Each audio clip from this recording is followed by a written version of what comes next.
Segundo informações da coluna de fofocas do Léo Dias no Metrópolis, Carlos Bolsonaro, o Carluxo, vai ser papai.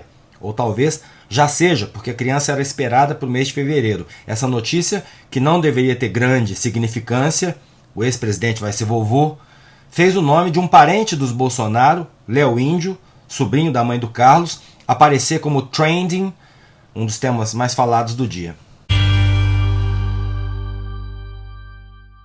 Salve galera, eu sou o Maurício Ricardo, inscreva-se, deixe o seu like ou o seu dislike e comente, seu comentário é sempre muito importante, soma bastante.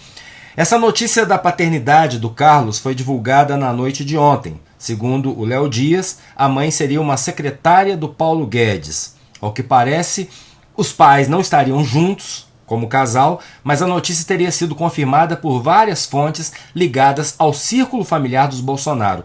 O interessante aqui é a gente entender como o primo do Carlos, o Léo Índio, entra na história. Eu tenho certeza de que você, se clicou nesse título, nessa thumb, já faz alguma ideia. Há alguns anos, a broderagem, a amizade entre os dois primos, os dois chegaram a compartilhar uma residência e também, pelo que eu li, um cachorro poodle. Essa amizade vem sendo tema de memes, de deboches, de brincadeiras, insinuando uma possibilidade nunca confirmada de que eles, o Carlos e o Índio, viveriam ou teriam vivido uma relação homoafetiva.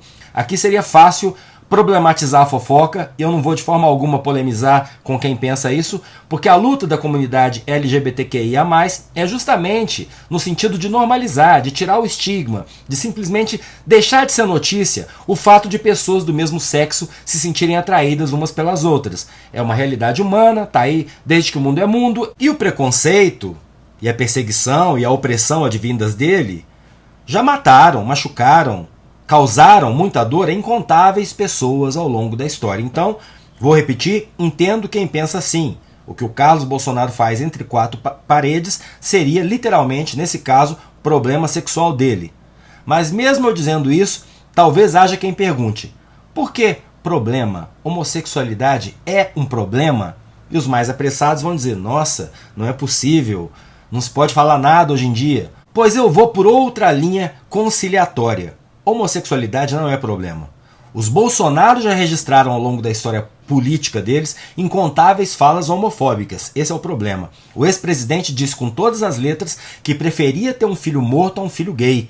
E eu só posso imaginar quanta dor esse tipo de declaração causa na vida de um filho ou uma filha, de um bolsonarista, um pai ou uma mãe, daqueles que são influenciados pelo discurso de ódio do ex-presidente. Então, sempre na teoria, sempre com base na repercussão da notícia do Léo Dias, se hipoteticamente um filho político do Bolsonaro fosse gay, ele teria um problema sexual, porque estaria obrigado a esconder sua orientação, sua natureza, porque ela se chocaria com a ideologia conservadora que o pai prega, exercendo na vida pessoal ou não. Mas há também um outro elemento aí que talvez, e hoje tudo aqui é talvez, rebata, discuta por gentileza, mas enfim, existe um outro elemento que talvez justifique o interesse da população brasileira na vida sexual dos Bolsonaro. É o simples fato de que eles, isso vai do ex-presidente aos filhos, passando pela primeira-dama, se apresentam como bússolas morais e comportamentais da família brasileira, dentro de uma visão muito conservadora, muito retrógrada, eu diria, de família.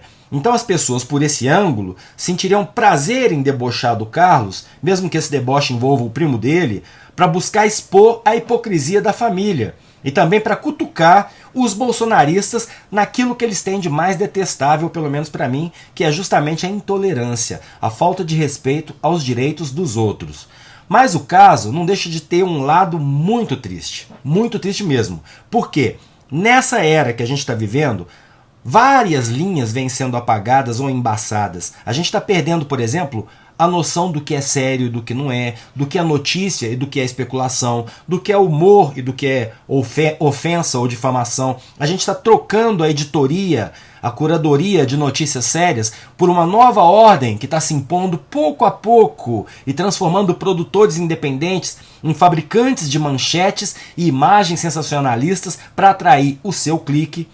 E depois de atrair o seu clique, a gente tem que ser, todos nós, verdadeiros entertainers, showmen ou showwomen, para você não ir embora, porque se você for embora o canal acaba. E a escolha de títulos e de imagens não deixa de ser escolha editorial do produtor independente. Eu tenho feito experiências aqui para saber como transformar sensacionalismo, se for possível, em notícia relevante.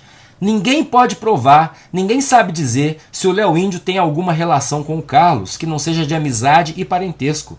Mas a gente pode provar que o Léo Índio estava dentro do Congresso Nacional durante a destruição dos palácios dos três poderes e da tentativa de golpe contra a democracia 8 de janeiro. Isso sim é indiscutivelmente imoral, indecente, criminoso, uma vergonha para a família, uma vergonha para a pátria brasileira. E se você for cristão e concordar com Cristo, que pregava respeito às leis dos homens, tanto que seguiu o martírio da cruz, em vez de pedir golpe de Estado contra os romanos, Léo Índio traiu, ao participar da invasão do Congresso, os três pilares do bolsonarismo: Deus, pátria e família.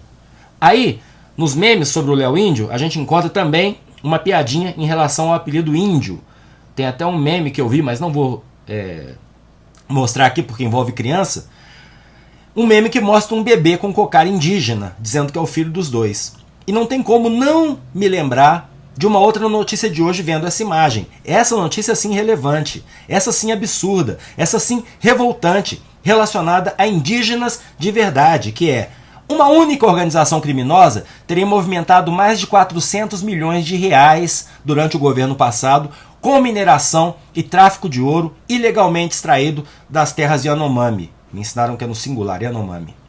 Milhões em cash chegavam aos garimpeiros via estradas improvisadas e o ouro saía num esquema sofisticado que incluía aeronaves e até profissionais de companhias aéreas, fora muito provavelmente agentes públicos. Então, por trás do massacre Yanomami e a destruição da floresta em áreas preservadas, a gente começa a ver o volume gigantesco da corrupção. Fica mais do que comprovado que acontecia um genocídio nesse país por dinheiro. Hoje a Polícia Federal cumpriu 14 mandados de busca e apreensão em residências e sedes de empresas em Roraima, Goiás e São Paulo. Repito, um esquema grande, bem estruturado. A gente já desconfiava disso porque os caras faziam pista de pouso na mata, operavam aeronaves. Pobres coitados não eram. Talvez sejam pobres coitados os operários do crime que estão tentando desesperadamente agora fugir das terras Yanomami em condições precárias. O que também não isenta ninguém do crime. É o mesmo que a senhorinha que pesa e empacota cocaína a mando do líder do tráfico numa comunidade. O que está aparecendo agora são as ramificações desses criminosos, com gente rica e insuspeita, que vive a milhares de quilômetros das reservas indígenas ganhando dinheiro. É por esse crime que eu quero que o Bolsonaro, Salles, Mourão, membros omissos ou cúmplices das Forças Armadas, das polícias, dos órgãos de proteção da Amazônia e das comunidades indígenas sejam investigados e, se culpados, paguem. E paguem com todo o rigor da lei.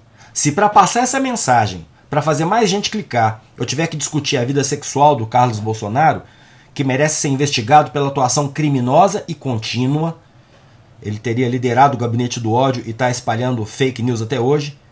Enfim, se eu tiver que falar dele, do Léo Dias, do Léo Índio, para alertar sobre massacre Yanomami e fake news, faço com prazer. Até alguém peitar as big techs e mudarem as regras de algoritmo antes que nos tornemos todos uma sociedade de pessoas fúteis e robotizadas. Eu sou Maurício Ricardo, inscreva-se nesse canal, ative as notificações, deixe o seu like ou o seu dislike e o seu comentário, que é sempre muito importante. Lute pela democracia.